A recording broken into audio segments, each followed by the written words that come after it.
This is the Detroit Sports Podcast Network. I was trying to get it out here. I want them dead presidents. I want to pull up, head spin, get fly. I got 6 jobs. I don't get it. I don't get it. I don't get down. I don't get it. I don't get down. I don't get it. I don't get tired. Get fly. And we are still not tired on episode number 24 of Two Bad Hombres. I am your host, Vito Chirco, alongside my usual sidekick and partner in crime. That is the Doc from Doc and Jock, John Charles Macaroon. John, how's it going? Welcome to the weekend, Vito. Always looking forward to a great conversation with you. It was a great week for me. The weather was amazing. Coming off taking my nephew to the Tigers game. Always fun to take the kid to a game. He's a good kid. The Tigers, up and down week, but we got to look at it like this. Always a fun week when I get a chance to end it by talking to you. And to start off the podcast, you celebrated a birthday last week, and I do want to give you credit because from the way that you handled it, it doesn't sound like you take a week and celebrate a whole week like some of the new millennials do. And I noticed that because you told me, like, hey, it's an important day. June 9th is my birthday. And then you told me, like, hey, I'm going to go out to Grand Rapids and go to work. And I said to myself, you know what? That's a great quality to have because a lot of people, and sometimes it may lean towards females that do it more often than males. So. Yeah. That they want to celebrate a whole week. Like take a week off of work, celebrate with multiple parties at home, at the club, at different places with different groups of friends. And I know people like this where they want to make it a birthday celebration. And I said to myself, wow, you know what? I don't even think maybe at the time of this recording that you even celebrated your birthday. Did you go out with your boys? And if you did, you didn't invite me again. Once again, something that I did that Doc wasn't invited to. You celebrated your birthday? As part of that tradition. Friday night, I was busy, though. You're right. I was busy working Grand Rapids for the Grand Valley State football showcase that was put on. How was the drive? Was it pretty good? About 2.5 hours, and that's what the GPS told me, so it was very accurate, not longer than that. So for me, a smooth commute, you could say. It wasn't bad at all. Now, I have been by Grand Rapids, but not exactly in Grand Rapids before. What a beautiful area for sightseeing. You see the water nearby. I mean, a beautiful place to be during the summer, especially with nice weather, too, which Friday and Saturday works. I was there 2 straight days, too, last weekend. I've only driven through Grand Rapids via the highway on my en route to Chicago. Tell me a little about Grand Rapids, because obviously a lot of people go there for minor league baseball. The hockey affiliate with the Red Wings is unbelievable. They've been now, I think, in the minor league championship series trying to win. A lot of people like going to Grand Rapids. A lot of great concerts, wrestling events. My sister's gone there. A lot of girls like to go to Grand Rapids to make a weekend out of it for bachelorette parties and things like that. It seems like a bustling kind of town, a nice place to go hang out. Yeah, I would make a weekend out of it for a bachelorette party, too, to be there as part of that bachelorette party, maybe crash the bachelorette party.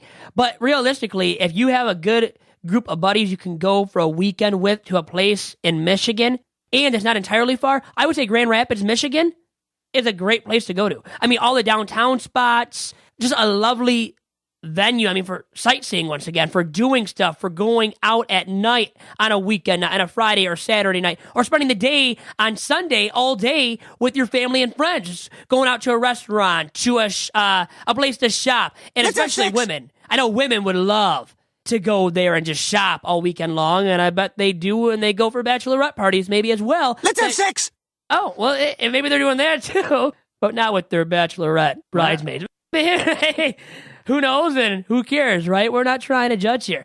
Doc, I would recommend it, though. I would recommend it to you, to your family, your friends. Go to Grand Rapids for a weekend, spend it there and celebrate, or for whatever reason, and have some good old quality fun.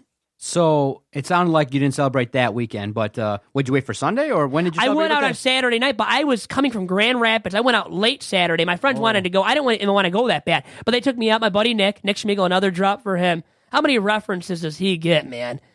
No, a lot, and too many. I might have to take offense. Not even for your birthday? But it wasn't. I didn't plan it. Okay? And it was late at night. You're in bed. You got the kids. I'm not going to wake you up, make you come out of your house, and Andrea wouldn't have been happy. What time did you end up going out? It was late. 11 o'clock I'll specify about 11 o'clock. You're up, but could you have left the house? And remember Where'd here. You go? Where'd you end up going? We went to Madison's and Mount Clemens. 2 straight weekends, by the way. Okay, Vito, you know Without where you being there. I live in Macomb. Where do you live, actually? I live in Macomb. You're not that far from Mount Clemens, 23-mile road. Yeah, it's like 10 minutes away. Okay. Well, what are you trying to tell me? I didn't plan the evening. And we went out late. I keep saying that, but we went out late. It was really late. Listen, I can defunct and debate your argument that you didn't invite me because what time did you realize when the plans were set?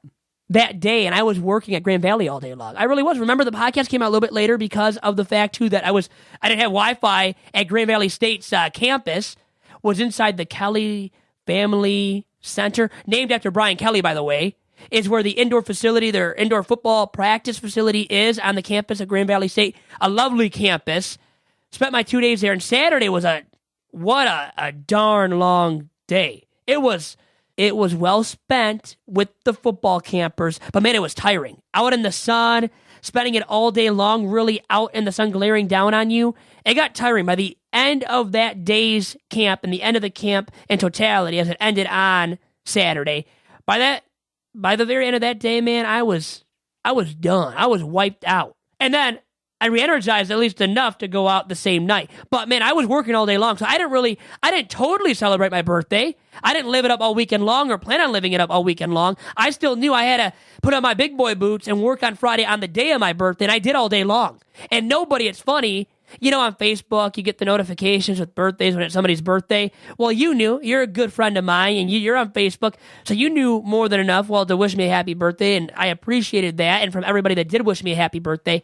But on Saturday, people on Facebook with me that were there at the football camp with me on Friday, but the day of my birthday, actually June 9th, and they didn't even realize it was my birthday.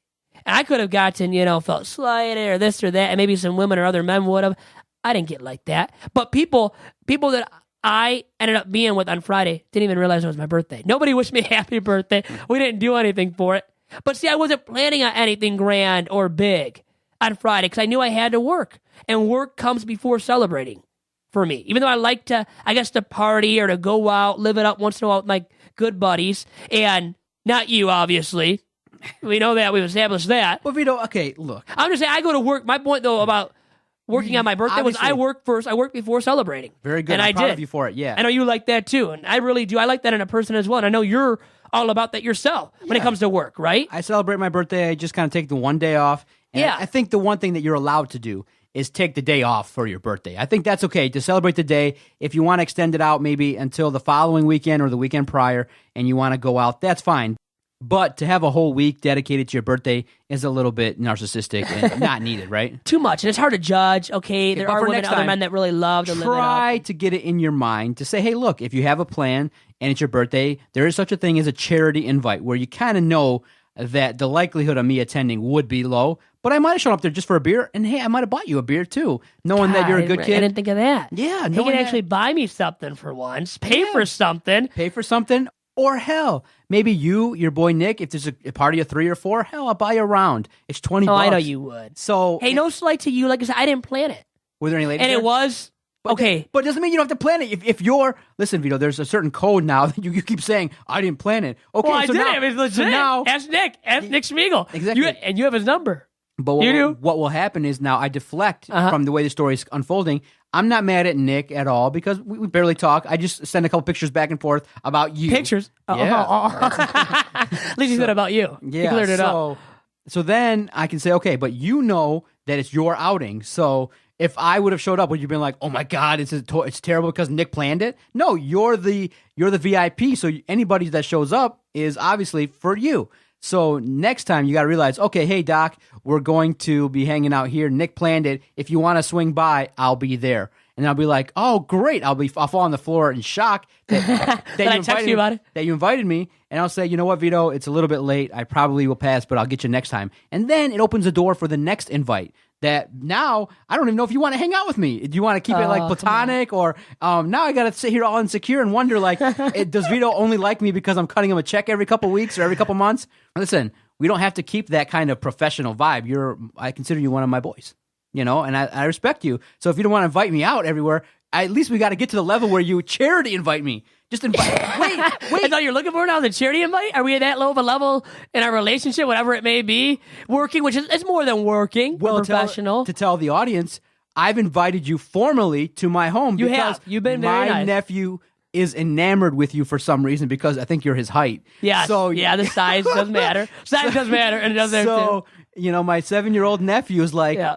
For those that don't know, when we went out to a couple signings when we were working with Fanatic U, my nephew Anthony got to meet Vito because I invited Vito. That's his real name? His name is Anthony. I've never known it. You've never told me. His name is And Anthony. then you call him Zuzu. Yeah, so I invited my nephew out, Anthony, to come to the signings and to meet some of his heroes, some of the Detroit Tigers, and he met Vito, and right away it was like a connection. And he's like, "Who's Vito? Tell me about Vito. Is he cool?" And he's like, "Does he work with you? Does he do the podcast? Is he a psychologist?" So my nephew's gravitated towards you, and every time he's come over since, for the last year, he's been like, "I want to FaceTime Vito." And then right away, Vito cancels his iPhone and gets a Samsung. That was planned out, obviously. So now come on. We can't ever connect with Vito. And then when we try to call him, it goes right to voicemail. And then I've said, "Hey, Vito, if you're, I've always couched it nicely and said, hey, if you're free, if you're bored, we're just hanging out here at the house. Come by, have some fun, have a cocktail." And you've always said no. So I've assumed that, okay, you don't want to hang out or you're a busy guy, which I assume, but you've never, ever returned the favor. I pick you up from your house. You never invited me into your house. Like, hey, you want to come have a Diet Coke or have a tea or something? You never formally invited me to anything. I don't want you to embarrass me once you walk into my house and then they see you. I'm joking. What would I say?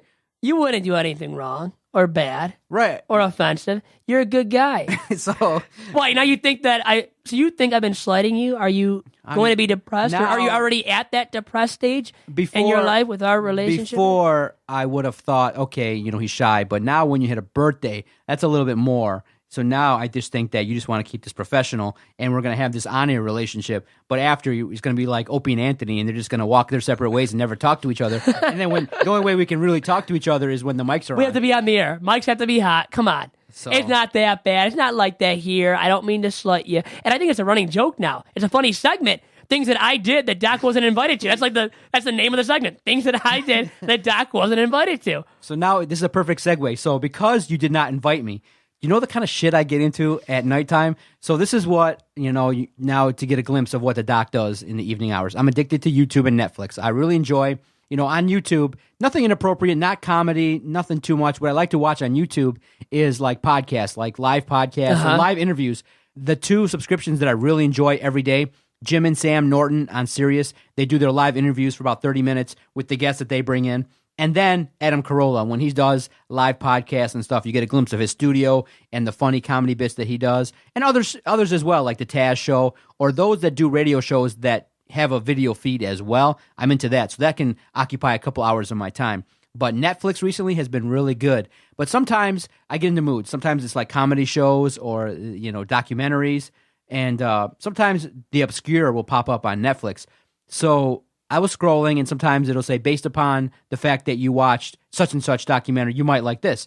So it popped up Saturday night, per se, because I didn't have any plans and nobody invited me. So it said on Netflix, you might enjoy watching 40-Year-Old Virgins. And I'm like, come on, no. 40-Year-Old Virgin, the movie, or Virgin? Something else. 40-Year-Old Virgins, the documentary. Oh, what God. What it did was it talked about two British people. It's a British documentary. That actually the one guy was in his 40s and then a young lady who was 29 were struggling with being intimate for the first time. So it was a quick 47-minute documentary. And those are my favorite. Quick 47 minutes. And it's about their attempt to resolve it.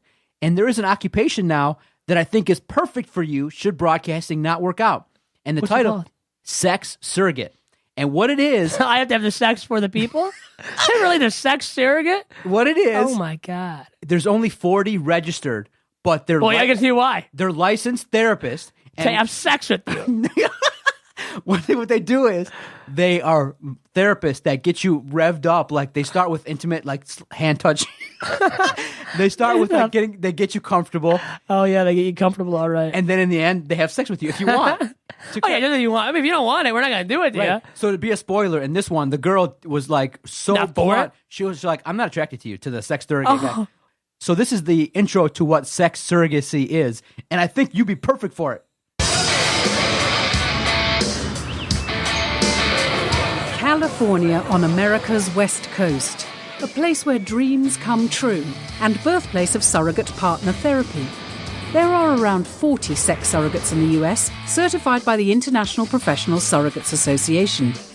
Many clients currently seeking the surrogate's help are virgins over 40. The surrogates train for 12 weeks and when qualified can earn up to $300 an hour. I would estimate that I've probably had sex with about 850 people, not including my husband. Oh, not including my husband or husband. Did you say husband? California's sex surrogate. How many husbands have you had, honey? Cheryl Green has worked with both male and female clients. Oh, for she's nearly open to 40 everything. years. Oh, yeah. She's down for a good Cheryl time. has a doctorate in human sexuality and believes her job is very different from that of a prostitute. If you go to a prostitute, it's like going to a restaurant. They hope you like it so much, you enjoy it, you'll come back and bring friends. Coming to us is like going to cooking school. You get the ingredients, the recipe, you mix it all together, enjoy it, and then you go out into the world and you share it. Surrogate therapy is not widely available outside the US. Los Angeles. Like other sex surrogates, Cheryl works with clients who have a range of different sexual problems. What I am is somebody who's a coach, a guide. I'm taking people to a place where I want them to go back into the world with all of these good experiences. Okay, Vito. Now I'm going to turn around the computer and show you. The woman is 68 years old. She's having sex with 20-year-olds, 29-year-olds, 40-year-olds. Yes. So what God. she does, Vito, and the name of the movie on Netflix is 40-Year-Old Virgins. Okay, it's 47 minutes. It was made in 2013. It's rated TVMA for some nudity. So what sex surrogacy is she's a licensed therapist. Okay, you got to get trained. And the way it is it's just like you would assume sex therapy would be. She introduces the client, the male client's a little bit anxious. She just starts with kind of like rubbing his hands. And then the next session... She rub something else in the next session? Exactly. The next session, she'll rub his face and then be like, there's like a build-up to the rubbing of the... Yes. She rubs everything else on your body and then... Exactly. And the funny part of the movie is the man is so anxious about sex. Like, he flipped out when she got undressed. He could take off his shirt and pants, but he couldn't pull down his pants. And he had a hang up. You know why he had a hang up? Because when he was 15, his boys they ripped down his pants and made fun of his junk. So he got hung up. Why did they do that? So he got a hang up sexually about getting naked. Really? So now that can be legit. in Los Angeles, you can go to a woman like this, and she'll, over the course of like 2 or 3 weeks, she'll desensitize you to sex, and then she'll have sex with you. She'll sex you up. Exactly. Yeah. So, and it's a real connection. So I want you to watch this. It's amazing. What are you making me watch? I think we should try to get the guy or the girl on this very fine We should podcast. talk to these It's people. interesting because there's only the more amazing part. There's guys that do it. There's only 5 guys that are licensed currently to be a sex surrogate, and you could tell that girl's a little more uncomfortable. The girl is hilarious. She's not the best looking, and she admits it, but she had some issues with trauma in her childhood, and she comes out and says, "Look, I don't think this is going to happen because I'm not attracted to you." And she was she's blunt. And she was into smells, and she was like, "I just don't think it's going to happen." But it helped her to kind of reconnect with her sexuality, and she went back to London. She did not have sex with the guy, but she now has a boyfriend. And the guy, of course, he got down and he got laid for the first time from the surrogate. It was his first time. You got to remember, he's a virgin. So he got more confidence, but you could see his real anxiety. But for you, I think that's perfect. I think you're kind-hearted enough to be a sex surrogate. I think So you're saying I'm kind enough to do anybody. I think that To do everybody that needs to be done. I think you should look up the information on how to become a sex And become the surrogate. first little person sex surrogate You know in what I history. think- Make it history here. I think in a great maybe way. You should be the 6th or 7th male surrogate in the United States. I would only be like the 6th or 7th. There's more women. Yeah, exactly. Way more. There's only 40, I think, licensed in the entire state, but you have to go out to California. But you heard the price: $300 an hour. And there's a good rate. And more than what I'm making. And what you get a chance to do is talk about sex with clients, legitimately. Sex all the time. And then and then the payoff is after 5 or 6 sessions, you get to have sex with the client. Good. So hopefully the client's attractive too, right? Exactly. So Now, what if the sex surrogate can't get it up? That's that's not. So wait, a sex surrogate, being a man, can get it up for anybody, then, Exactly. right? He's got to be. What if he can't? Exactly. And then he's failing his client? Exactly. Yeah. He's got to give, maybe that session you got to give a refund. Yeah.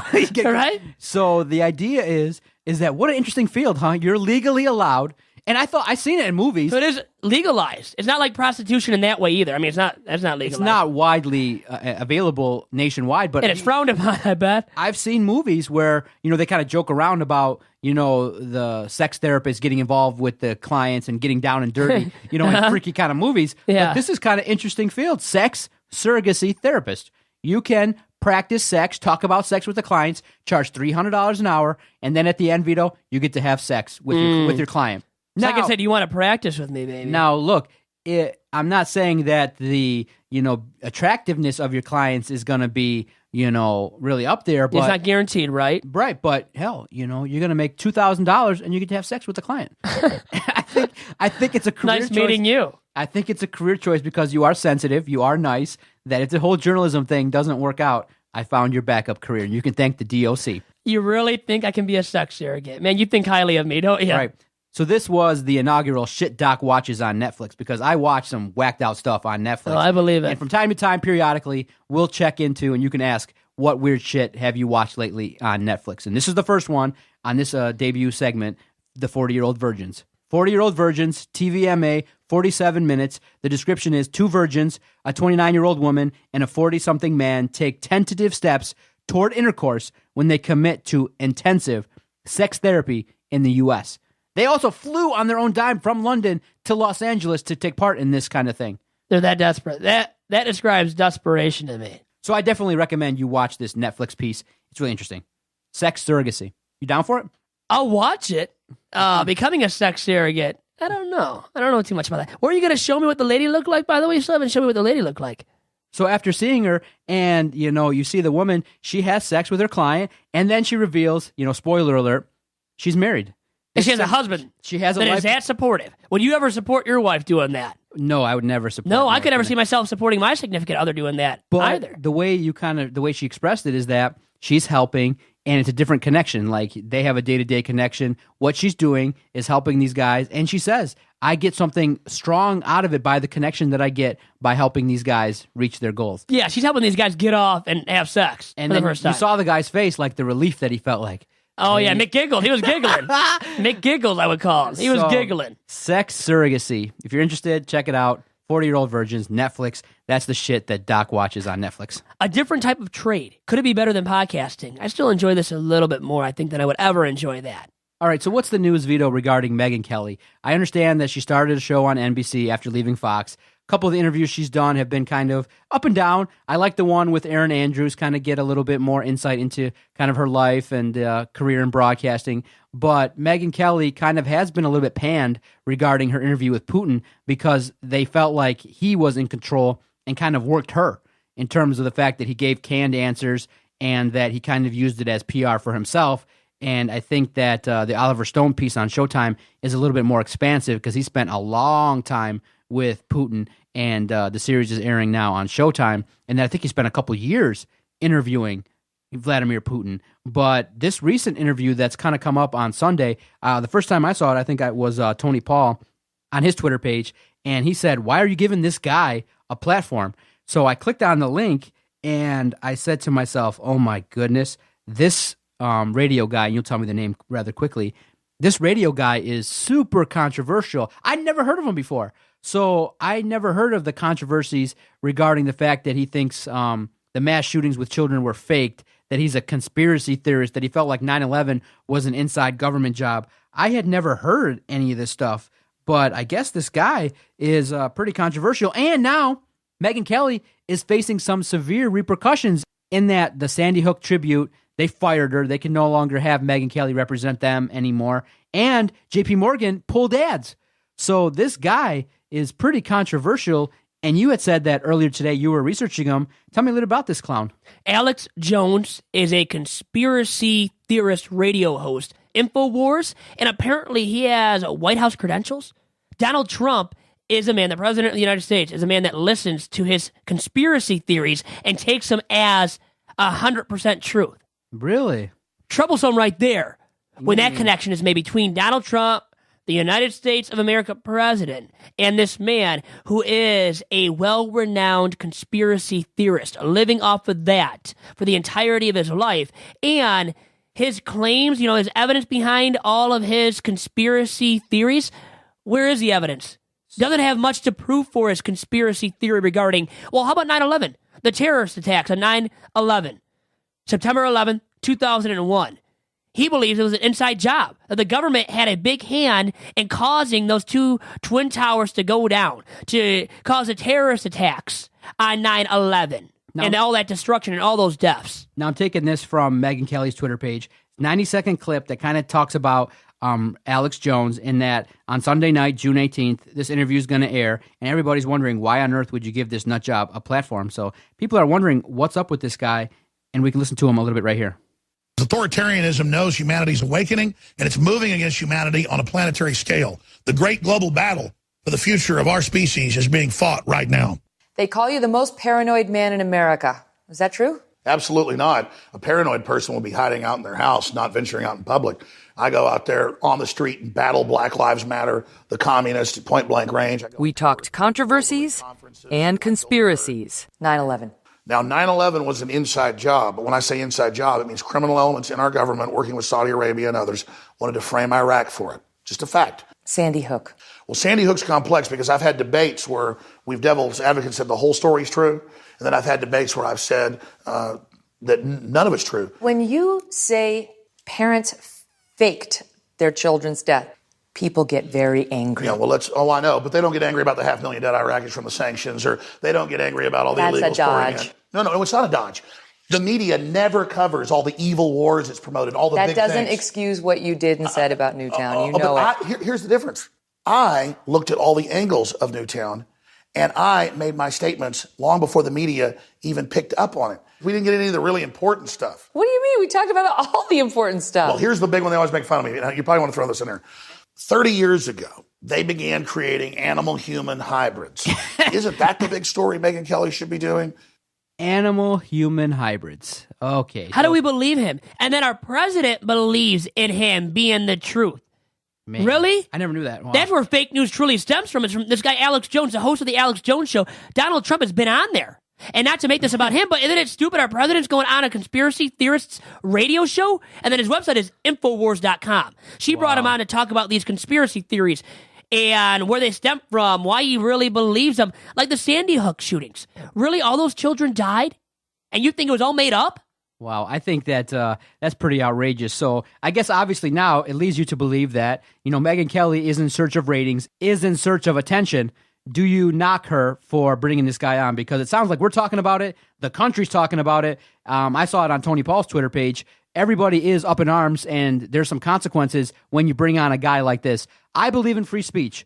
Alex Jones has a right to speak his mind, but in terms of what we would do, I would not give him the platform. I want to hear him out. I'm going to go to his website and hear out some of the nonsense it sounds like that he spews, but only to be aware of what he says. I don't want to silence the man. If he has a outlet, if he has a way to spew his, message across to people, what I believe in, and I don't agree with colleges shutting down, free speech in terms of like some people.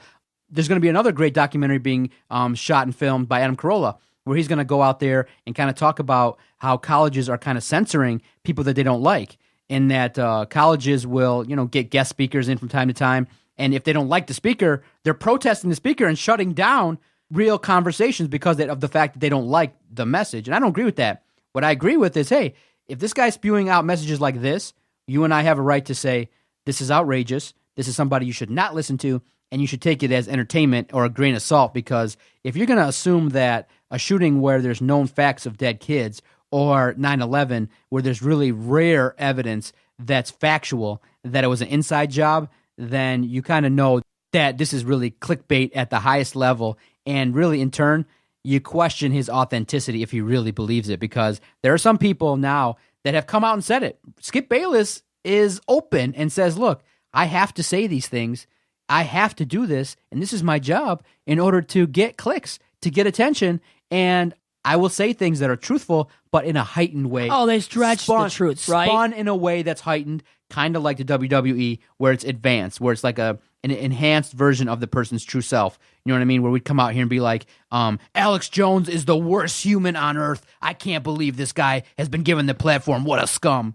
That's the way I would do it if I wanted to really heighten, my opinion of him. But that's not how I truly feel. How I truly feel, as John McEnroe in the doc, is this guy sounds outrageous. I'm interested to hear crazy talk, but other than that, I ignore the guy. But now in Megyn Kelly's defense, okay, I want to bring this up.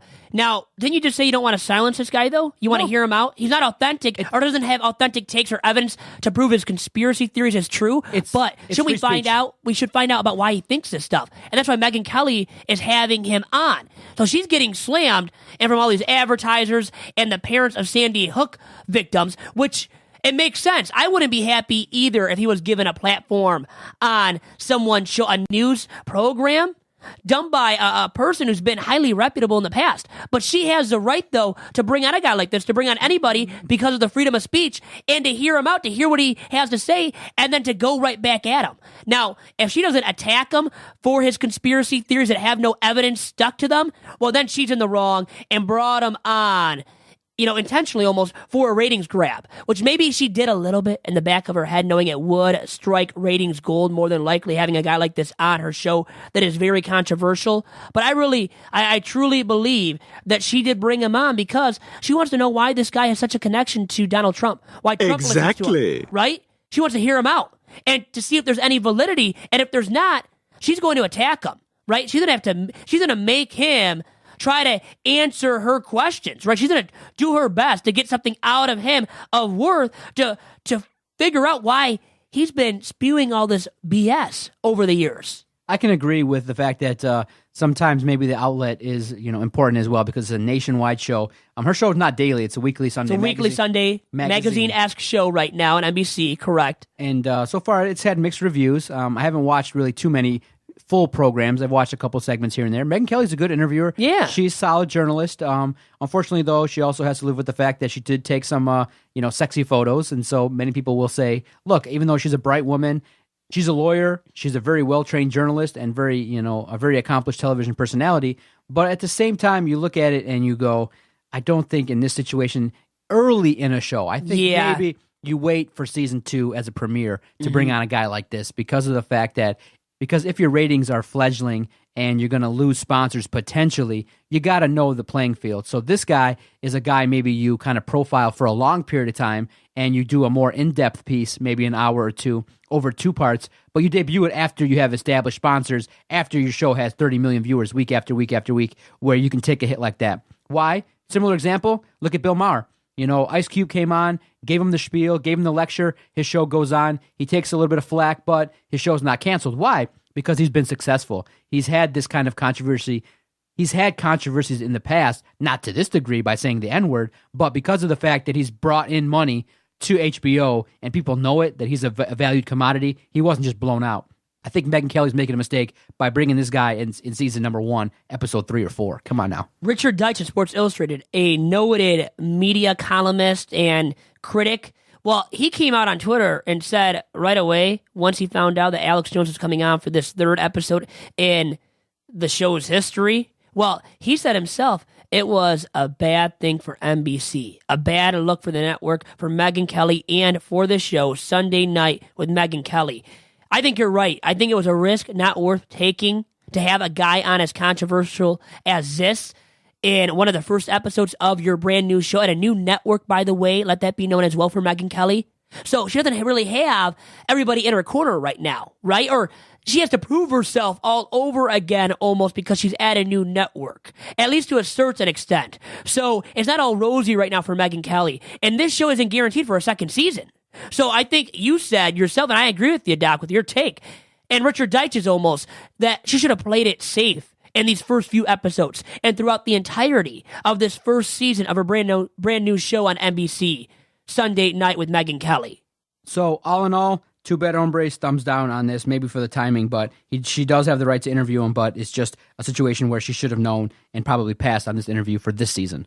Maybe air it when the show is more established, and maybe it's a bad choice at this point in time, the timing of the show. And we both are in agreement that, hey, he has the right to spew that message, but we're not in agreement of it. We're not going to I'm not even going to tune in probably until maybe after the fact. And Sunday, Sunday's Father's Day, so I'll be watching the pay-per-view, and I will be enjoying Father's Day, so I will not probably watch it live. I'll watch the replay or something later on.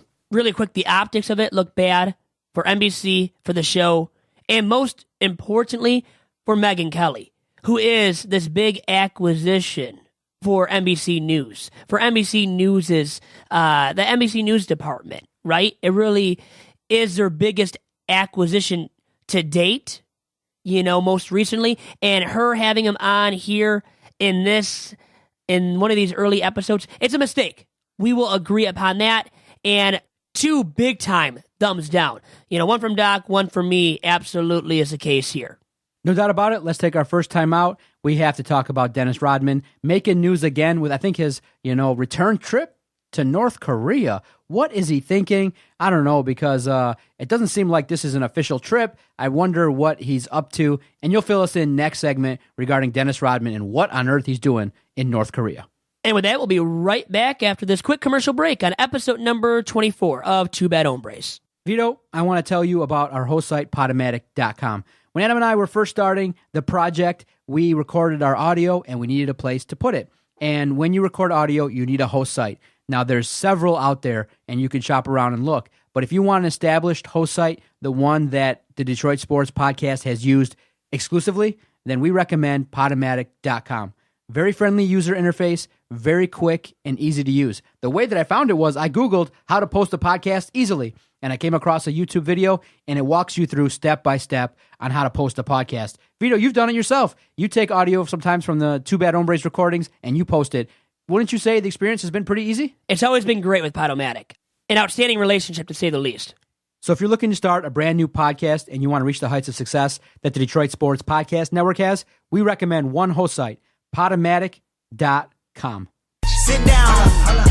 Be humble. Sit down. Be humble.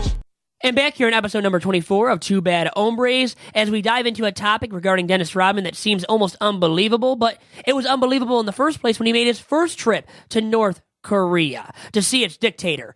And it was big news back in the day. It was big news back in the day. When I was in high school, I believe it came out that he had visited, had talked with, was all chummy with the North Korea dictator, and it was bad optics for him and the nation. Not that the nation wants him there or is planning this meeting. Now, they know that he's going. They're well aware that he's going to meet with the dictator who loves basketball. They love basketball in North Korea. Thing is, though, Dennis Rodman has never been the guy for peace relations. And North Korea and the U.S. are in a bad state right now. Oh, yeah, Vito, obviously. This is not a situation where I think part of the reason why it made news was, the government had to kind of maybe even reach out to Dennis Rodman and be like, hey, what information are you sharing? What did they tell you? Because are they trying to brainwash you? Are they trying to get information from you about what you know? And when the country has an adversarial relationship with another country, you can't just have people going over there haphazardly. You got to kind of keep it within reason. And that's why it sounds like this trip is ridiculous and one that I think Dennis Rodman's taking some heat for, right? Oh, God, he took heat for it before when he first visited. When he's visited this North Korea dictator, Kim Jong-un, by the way. Kim Jong-un, the dictator of North Korea. It makes no sense that Rodman has been the guy going to see him. Even though so Kim Jong-un, he loves basketball. They love it in North Korea. Still, I wouldn't ever want Dennis Rodman going there and trying to start up peace. And then he says, TMZ got him saying that he went to promote something pretty positive. Direct quote from Dennis Rodman, something pretty positive. What does that entail? And then he said Trump would be happy. Happy is the adjective he used to describe his visit and how Trump would feel about the visit. I mean, okay, you were on Celebrity Apprentice when Trump was, remember, the host, the man running the show. Thing is, now, I don't think you would ever advise, even Trump wouldn't advise Dennis Rodman to be the guy to go to North Korea to try to start some peace relations with Kim Jong-un. So what do you think is Dennis Rodman's reason? Do you think it's gotten to the point where he's such a fame whore that he needs so much attention that whatever's offered to him, do you think he's getting cash from North Korea? Do you think there's some ulterior gain? Do you think there's some alternative gain that he's getting from doing this? Do you think he believes in his own narcissistic mind that he's doing something important? Or that there's value in him going to go do this? I feel like he might need money, so I feel like it could be a money grab, but I also feel like his mind is so corrupted or insane that he believes that they're really friends, that him and Kim Jong-un are really tight. What do you think they're doing there? What do you think they're actually, maybe what do you think they're trying to portray, or what do you think they're really doing in North Korea? Do you think they're really talking about America, or you think that maybe, you know what? It might not be far-fetched. Dennis Rodman might be Kim Jong-un's weed guy. Could be. You never know. He could be the supplier. He could be a supplier. You never know. They could be. He'd be like, look. It could be like, you know what? Let's keep it on the down low. He could be bringing girls. He could have. Well, hookups. I thought the girls. They're probably looking at strippers together of every kind of ethnicity, nationality. I mean, obviously North Korean strippers, but maybe somebody else is thrown in there that Dennis Rodman's bringing with them. You think it's feasible that they're partying together? They're partying together. Oh, they're having fun. They are big time partying it up. Come on. Rodman, that's all he does nowadays. What else does he do? I mean, I saw him at the Motor City Comic Con. He looked drunk. Maybe stoned, maybe both, maybe crunk that would be. He didn't look like he was in a good state. He was barely even saying words. He couldn't even make words when he was at the Motor City Comic Con. And he's your guy going to see North Korea's dictator, Kim Jong-un, to start up peace relations potentially, to say something, as he put it, something pretty positive.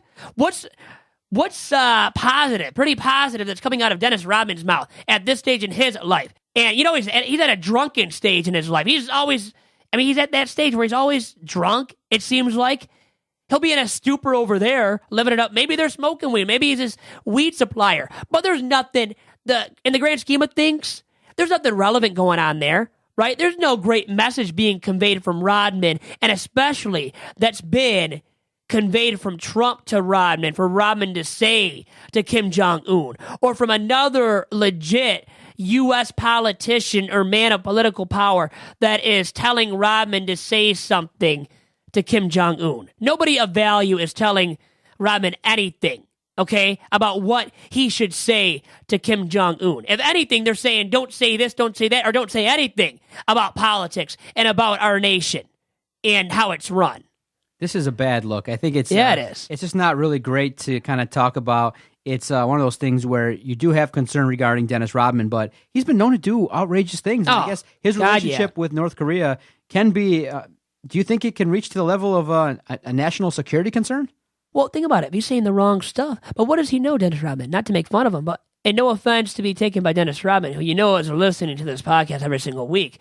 But what does Rodman know about the nation and the government and how it's run to even really say anything right that would be detrimental to our national security back home in the States? He wouldn't be able to convey anything. They're not telling him anything of value, like I said, that he should be saying to the North Korean dictator, right? It's whack. I think it's one of those things where maybe Donald Trump should step in and be like, look, hell, you never know also. Is there a chance Dennis Rodman's a spy? Yeah, spy for Trump. Because Dennis Rodman was on Celebrity Apprentice more than once, by the way, too, when Trump was the showrunner, or, you know, the guy hosting it and everything, and... You never know. I mean, you never know. You're right. Based upon rumors, you slap a mic on his junk, and you don't think Kim Jong-un's going to be searching there, and you get some quality intel. You know, we got to go. You know, Donald Trump and the security team is kind of all huddled around. We got to go now to the junk report, and it's got a muffle a little bit like, and then it's got Dennis Rodman like, okay, put it there, put it in there. All right. You know, he's kind of getting high or token up like, okay, roll it up there. Hey, you hear them coughing up a storm. That's all you hear. And you know what they're doing. Yeah, really good job, Dennis. Yeah. Let's send you there again, buddy. Yeah, it's almost just to get rid of him, to get away from Dennis Rodman. Like, hey, I think some people believe just have him stay there in North Korea. Nobody even wants him to come back home, which is sad but true for a lot of people and how they view Dennis Rodman at this stage in Rodman's life. You know, Vito, it's kind of crazy to think that a guy like Dennis Rodman, who was part of some great championship teams, you got to remember, he's part of two dynasties, the Detroit Pistons Bad Boys era and then the Michael Jordan era. You know, he went out there and won a ton of championships and played for the Lakers too. So he got out there and had a kind of fruitful career and was a part of a lot of great basketball teams. But I really do think that the challenges of addiction have really taken over for the guy, and it's really unfortunate that a guy like Dennis Rodman is, kind of doing these things that are really hindering his. I think it's overall a bad look overall for everything that he's doing. I don't see no positives in any of this story that we're talking about. Nothing. It's just, and you said it yourself. He was at Motor City Comic Con, and you didn't get the welcoming vibe. No, that you felt like he was a little bit there just for the cash grab.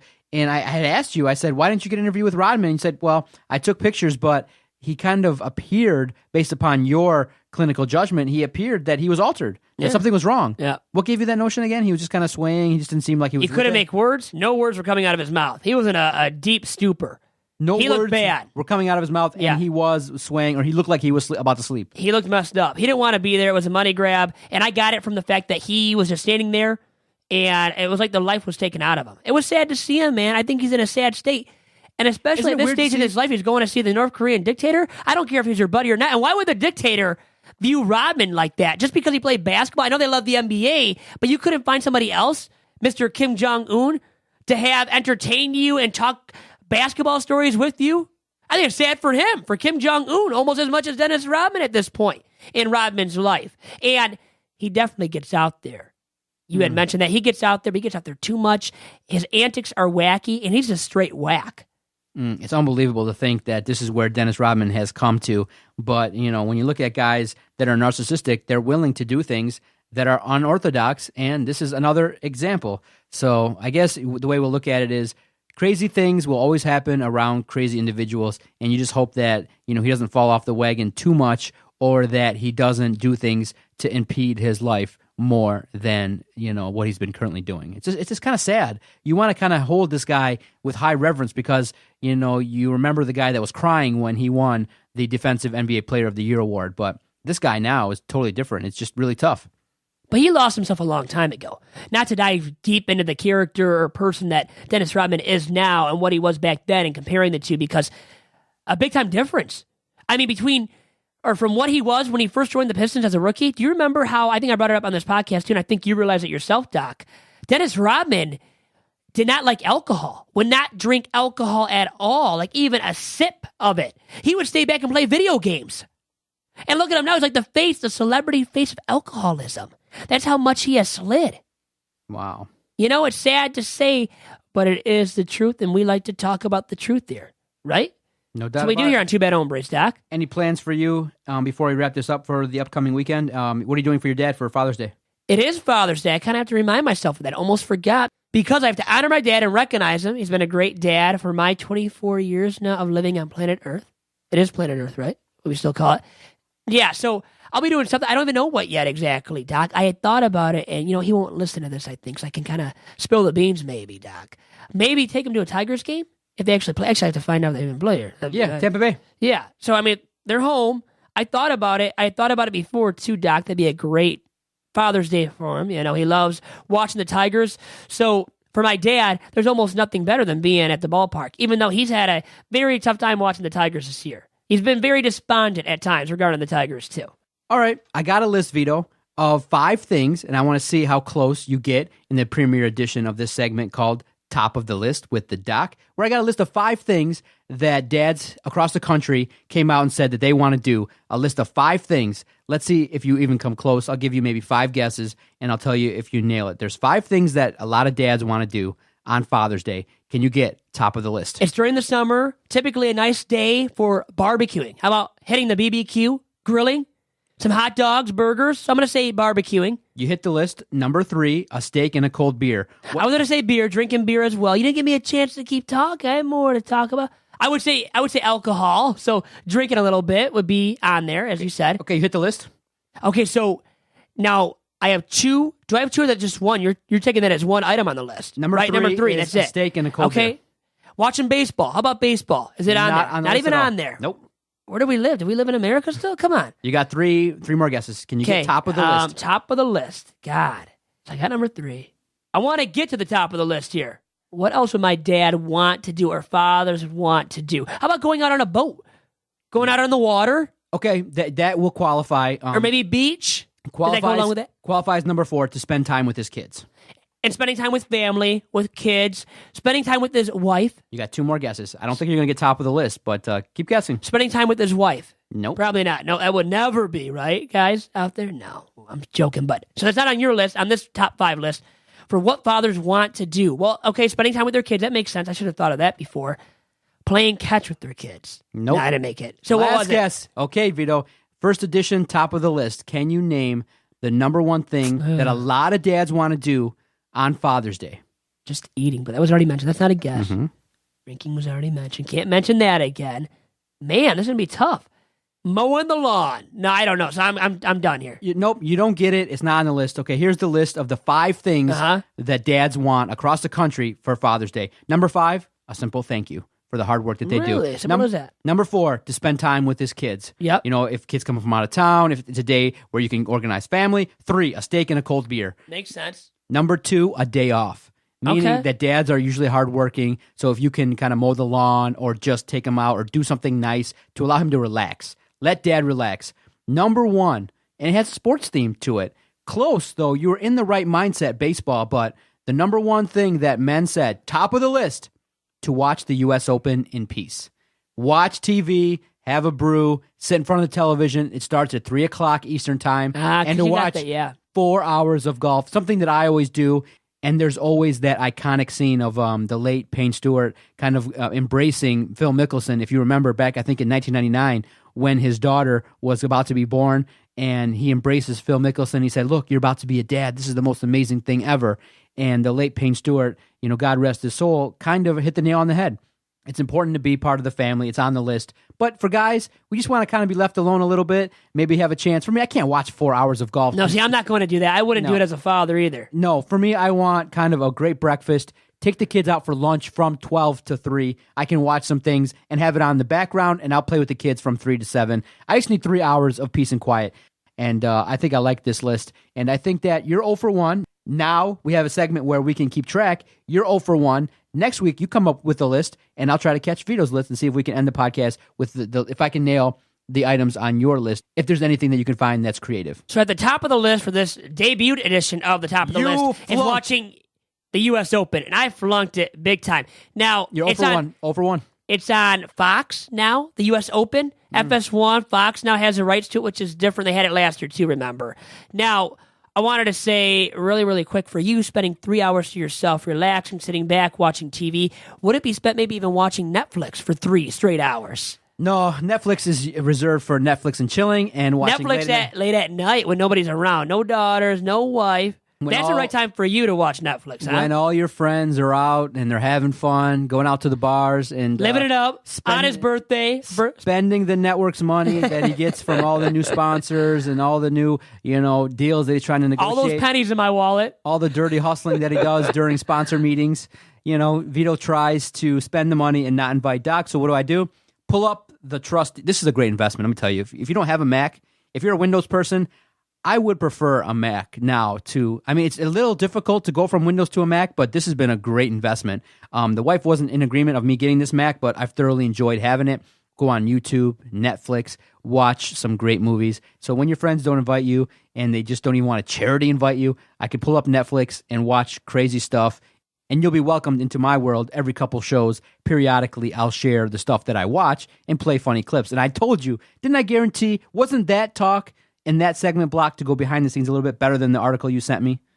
You laughed. You got to it was more funny. It was more worth it. As part of Two Bad Hombres, it was a quality topic. Absolutely. That's why I'm the producer extraordinaire. And that's why I enjoy doing this podcast, because we can bounce ideas back and forth and we can share some laughs, and I can teach you about a new profession that you can fall back on. I was about to say, one thing that I learned is you think so highly of me that I can become a sex surrogate one day. That's really what you think of me. I can become a sex surrogate. If journalism fails, if all else fails, sex surrogacy is for Vito Chirco. That's how much you think of me. Thank you very much, by the way. I'm impressed by the fact that you had no clue that there was even a field of people doing it. You had never heard of it. You never. Well, my mind's not always in the gut. I don't look up that kind of stuff like you do when you're searching on Netflix late at night when I'm somewhere and you're not. And I apologize. God, is your mom and dad going to come after me and be like, why are you teaching my son this nonsense?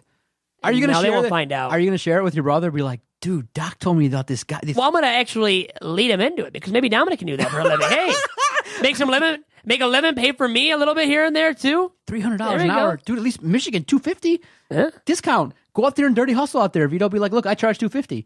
Would anybody support me in doing that? That's listening to this very edition of Two Bad Hombres. If you are out there and would support me, you let me know, please. You probably have my number, or you can just hit me up on Twitter at Vito Chirco. The highlight of my week will be Saturday to see if you tease it with, can Vito become a sex surrogate? Find out on the next edition of Two Bad Hombres. Maybe I'll do it from my account besides, and then I'll tag you in it, because it's a funny lead in. It's funny, and I think it'll go some places. But I enjoyed the talk, Vito. Many more great birthdays. I've always have fun and share a laugh with you. That'll be my goal for the podcast, just to try to share a laugh a week and to play fun games. And I think in the competition over the course of the podcast, I will have more correct top of the list than you. Ooh, very good. You might as well have that. Now, really quick, Doc, my favorite segment is something that I want to keep happening here. It is things I did that Doc wasn't invited to. So I hope that continues as well. Kind of. Because that's funny, too. But you'll be invited. He will be, guys. Everybody listening to this fine edition, that's all for now. And I guarantee you, as we close out here, that Doc will be invited to something of mine in the near future. Adios to everybody. I was trying to get it how I live. I want them dead presidents. I want to pull up, head spin, get it, get fly. I got 6 jobs. I don't care.